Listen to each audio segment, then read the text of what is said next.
আপনারা সবাই পরমাণু বোমার কথা ভাবছেন, তাই তো? সবাই ভাবছেন কবে পুতিন লাল বোতামে চাপ দেবেন। কিন্তু বিশ্বাস করুন, ওটা তো শুধু চোখের ধুলো। আসল খেলাটা ভ্লাদিমির পুতিন খেলে ফেলেছেন গত 48 ঘন্টায়, যা সিএনএন থেকে বিবিসি সকল আন্তর্জাতিক সংবাদ মাধ্যমের হেডলাইন এই মুহূর্তে। পশ্চিমী বিশ্ব ভেবেছিল রাশিয়ার পকেট গড়ের মাঠ করে দেবে, ওদের ভাতে মারবে। কিন্তু পুতিন এমন এক ম্যাজিক ট্রিক দেখালেন যাতে আগামী 100 বছর কেন, 500 বছরেও রাশিয়ার যুদ্ধের রসদ ফুরাবে না। দর্শক, পুতিন এবার আর স্যুটটাই পরে আসেননি, তিনি এসেছেন যুদ্ধের পোশাকে। আর এই পোশাক বদলানো মানে শুধু ফ্যাশন নয়, এটা বিশ্ব রাজনীতির গিয়ার বদলানো। দেখুন, যুদ্ধের একটা খুব সহজ গণিত আছে। নেপোলিয়ান থেকে হিটলার সবাই এই গণিতেই আটকে গিয়েছিল। সেটা হলো টাকা। টাকা না থাকলে বন্দুকের নল দিয়ে গুলি বের হয় না। আমেরিকা আর ইউরোপের পণ্ডিতরা ভেবেছিল রাশিয়ার রিজার্ভ ফ্রিজ করে দিলেই খেলা শেষ। ওরা ভেবেছিল, আহা, পুতিনের সব ডলার তো আমাদের ব্যাংকে, এবার বাচাধন যাবে কোথায়? কিন্তু পুতিন কি কাঁচা খেলোয়াড়? একদমই না। তিনি জানতেন এই দিন আসবে। আপনারা শুনলে আকাশ থেকে পড়বেন, ইউক্রেনের যে 25% জমি রাশিয়া এই মুহূর্তে দখল করে বসে আছে, সেটা কিন্তু শুধু ওই কোনো ফাঁকা মাঠ বা জঙ্গল নয়। ওটা হলো ইউক্রেনের ট্রেজার আইল্যান্ড বা গুপ্তধনের সুন্দুক। ডনবাস এবং তার আশপাশের এলাকাগুলো লিথিয়াম, কয়লা, টাইটেনিয়াম এবং বিরল সব খনিজ সম্পদে একেবারে ঠাসা। পশ্চিমীরা যখন রাশিয়ার কাগজের নোট বা ডিজিটাল কারেন্সি আটকে রাখার উৎসবে মেতেছিল, রাশিয়া তখন নিঃশব্দে ইউক্রেনের মাটির তলার কয়েক ট্রিলিয়ন ডলারের সম্পদ নিজের পকেটে ভরে নিয়েছে।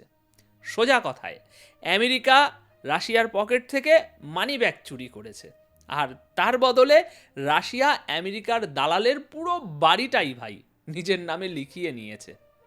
আজকের ডেটা বলছে রাশিয়া যে পরিমাণ খনিজ সম্পদ দখল করেছে তা দিয়ে আগামী 1 শতাব্দী, হ্যাঁ ঠিক শুনছেন, আগামী 100 বছর টানা যুদ্ধ চালালেও রাশিয়ার তেলের পয়সা বা বুলেটের পয়সা কম পড়বে না। এটাকে বলে স্ট্র্যাটেজিক রবেরি। এটাকে বলে যুদ্ধের খরচ যুদ্ধক্ষেত্র থেকেই তুলে আনা। ইতিহাসের দিকে তাকান, ব্রিটিশরা আমাদের দেশে এসে কি করেছিল? আমাদের সম্পদ দিয়েই আমাদের উপর শাসন করেছিল। পুতিন ঠিক সেই পুরনো ব্রিটিশ ফর্মুলা নূতন মোড়কে ইউক্রেনে অ্যাপ্লাই করেছেন। ইউক্রেনের সম্পদ দিয়েই তিনি ইউক্রেনকে ধ্বংস করছেন। দর্শক, এর চেয়ে বড় ট্র্যাজেডি এই 2026-এ আর কি হতে পারে? আচ্ছা, এবার আসি দ্বিতীয় শকিং তথ্যে। এটা কোনো মিসাইল বা বোমার গল্প নয়, এটা হলো বায়োলজিক্যাল দাবা খেলা। রাশিয়ার সবচেয়ে বড় সমস্যা কি জানেন? লোকসংখ্যা কমে যাওয়া। যুদ্ধে প্রচুর তরুণ মারা যাচ্ছে। পুতিন জানেন আজ যুদ্ধে জিতলেও 20 বছর পর দেশ চালানোর লোক থাকবে না। তাই তিনি এমন এক ঘোষণা দিলেন যা ইউরোপের কোনো দেশ স্বপ্নেও ভাবতে পারেনি। পুতিন রাশিয়ার মায়েদের উদ্দেশ্যে বলেছেন, আপনারা শুধু সন্তান জন্ম দিন, বাকি দায়িত্ব রাষ্ট্রের। অফারটা শুনুন, যে কোনো পরিবার যদি 4টি সন্তান নেয়, তবে তাদের সমস্ত ব্যাংক লোন, তা সে যত কোটি টাকারই হোক না কেন, রাষ্ট্র মুকুব করে দেবে। ভাবুন একবার, একটা বাড়ি বা গাড়ি কেনার লোন শোধ করতে মানুষের জীবন বেরিয়ে যায়, আর সেখানে পুতিন বলছেন 4টে বাচ্চা দাও, আমি তোমাকে ঋণ মুক্ত করে দেব। কেন করছেন তিনি এটা? কারণ তিনি 2040 বা 50 সালের কথা ভাবছেন। তিনি এমন এক নতুন প্রজন্ম তৈরি করতে চাইছেন যারা হবে স্টেট স্পন্সার্ড বা রাষ্ট্রপালিত সন্তান। তাদের আনুগত্য হবে অকাট্য। তিনি শুধু আজকের যুদ্ধ লড়ছেন না, তিনি আগামী 50 বছরের জন্য রাশিয়ার অস্তিত্ব টিকিয়ে রাখার রসদ তৈরি করছেন। অন্যদিকে ইউরোপের দিকে তাকান, তারা রিফিউজি সামলাতেই হিমশিম খাচ্ছে, আর পুতিন নিজের দেশে হিউম্যান ক্যাপিটাল বা মানব সম্পদ বাড়ানোর মেশিনে তেল দিচ্ছেন। এটাকে বলে ভিশন। নিষ্ঠুর কিন্তু কার্যকারী। আচ্ছা, এবার একটু কিভের দিকে নজর দেওয়া যাক। পুতিন তার সাম্প্রতিক ভাষণে জেলেন্সকিকে আর প্রেসিডেন্ট বলে সম্বোধন করেননি।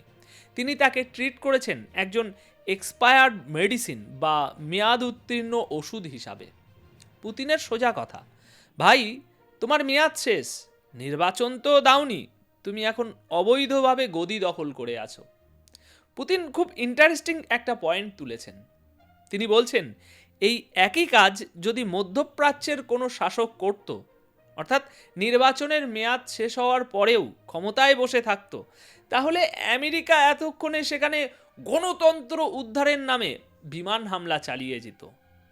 কিন্তু যেহেতু জেলেন্সকি তাদের ঘরের ছেলে বা সোজা কথায় পুতুল, তাই 7 খুন মাপ।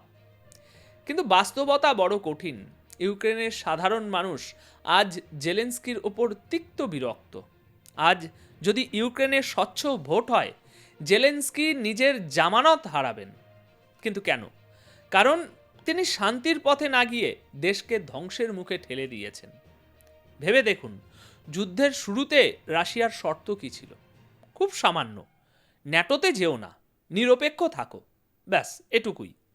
জেলেন্সকি যদি তখন একটু দূরদর্শী হতেন, একটু ডিপ্লোম্যাসি বুঝতেন, তাহলে আজ ইউক্রেনের লক্ষ লক্ষ মানুষ বেঁচে থাকতো, ম্যাপের 25% হাতছাড়া হতো না।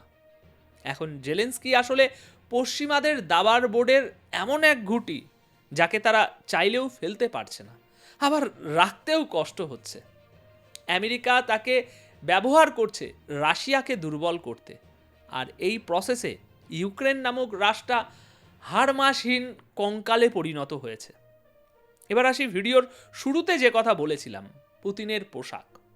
দেখুন, সাধারণত রাষ্ট্রপ্রধানরা বছরের শেষে স্যুট টাই পরে জাতির উদ্দেশ্যে ভাষণ দেন, কিন্তু পুতিন এবার ক্যামেরার সামনে এলেন একেবারে পুরোদম্বর সামরিক পোশাকে, জেনারেলদের মাঝখানে দাঁড়িয়ে।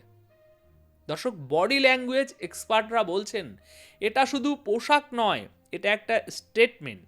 এর মানে আলোচনার টেবিলে বসার সময় শেষ, এখন ফয়সালা হবে যুদ্ধক্ষেত্রে। পুতিন পরিষ্কার বলে দিয়েছেন লক্ষ্য পূরণ না হওয়া পর্যন্ত তিনি থামবেন না।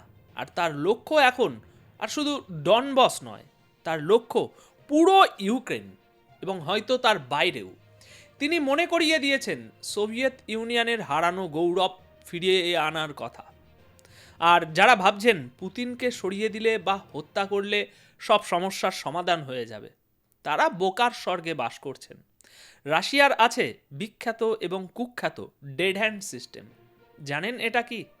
যদি কাল কোনো কারণে রাশিয়ার কমান্ড সেন্টারে আঘাত আনে বা পুতিনের কিছু হয়, তবে এই সিস্টেম অটোমেটিক্যালি মানুষের নির্দেশ ছাড়াই সারা বিশ্বের নির্দিষ্ট টার্গেটে নিউক্লিয়ার মিসাইল লঞ্চ করে দেবে। অর্থাৎ পুতিনকে মারলে আপনি শুধু রাশিয়াকে মারবেন না, আপনি নিজের মৃত্যু পরোয়ানাতেও সই করবেন।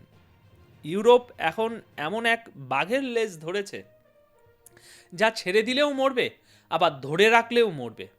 আর পুতিনের স্বাস্থ্য, 70 বছর বয়সেও তিনি যে ফিটনেস মেনটেন করছেন, তাতে 2036 সাল পর্যন্ত তিনি কোথাও যাচ্ছেন না। অর্থাৎ এই যুদ্ধের ম্যারাথন দৌড়ে পশ্চিমারা হাঁপিয়ে যাবে, কিন্তু রাশিয়া থামবে না। এখন দর্শক, ভিডিওর শেষে আপনাদের একটা নির্মম সত্যের মুখোমুখি দাঁড় করাতে চাই। ইউক্রেন এখন এমন এক রোগীর মতো যাকে আইসিইউতে রাখা হয়েছে। আমেরিকা আর ইউরোপ যতক্ষণ অক্সিজেন মানে ওই টাকা ও অস্ত্র দিচ্ছে, ততক্ষণ শ্বাস চলছে। যেদিন তারা প্লাগ খুলে দেবে, সেদিনই সব শেষ। পুতিন এখন আর জেলেন্সকির সাথে কথা বলতে চান না, তিনি কথা বলবেন তাদের সাথে যারা জেলেন্সকিকে না চায়, অর্থাৎ ওয়াশিংটনের সাথে। কিন্তু সেই আলোচনা যদি না হয়, তাহলে ম্যাপের দিকে তাকিয়ে শেষবার ইউক্রেনকে দেখে নিন। কারণ পুতিন যেভাবে এগোচ্ছেন, তাতে আগামী দিনে হয়তো ইউক্রেন নামের কোনো স্বাধীন রাষ্ট্র ভূগোল বইতে থাকবে না, ওটা হয়ে যাবে রাশিয়ারই একটা প্রদেশ।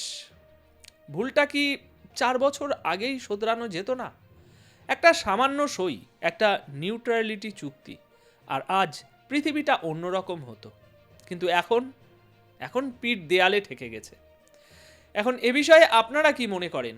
ইউরোপ কি শেষ পর্যন্ত জেলেনস্কিকে বলি দিয়ে নিজেরা বাঁচার চেষ্টা করবে, নাকি পুতিনের এই টোটাল ওয়ার বা সর্বাত্মক যুদ্ধের আগুনে গোটা বিশ্ব পুড়বে?